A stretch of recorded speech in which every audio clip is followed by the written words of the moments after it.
اگر میخواین که روابط شما به طلاق ختم نشه و به جدایی کشیده نشید، لطفاً از دعواهایی که میتونه شما رو به یک نتیجه مطلوب برسونه نترسید.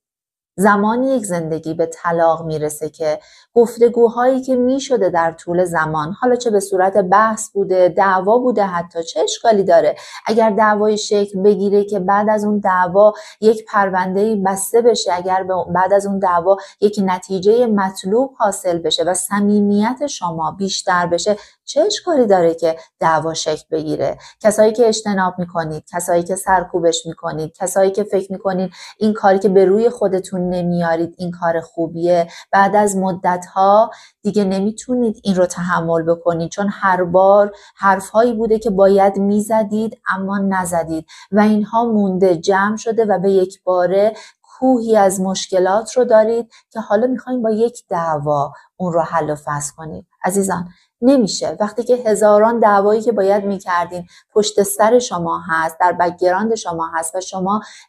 نگفتید، حرف نزدید و حالا به این درجه رسیدید که انقدر خشم دارید که نمیدونید کدوم یکی از خواسته هاتون رو مطرح بکنید، این نقطه آغاز پایان زندگی شماست. خواهش میکنم با هم بحث کنید، با هم دعوا بکنید، اما به نتیجه برسید، اما اون مشکل رو برطرف کنید و این کاری نداره اگر شما یاد بگیرید مهارت گفتگو کردن رو با هم دیگه، اگر یاد بگیرید چطوری رابطه مؤثری رو با هم دیگه داشته باشید. از زندگیاتون درست محافظت کنید.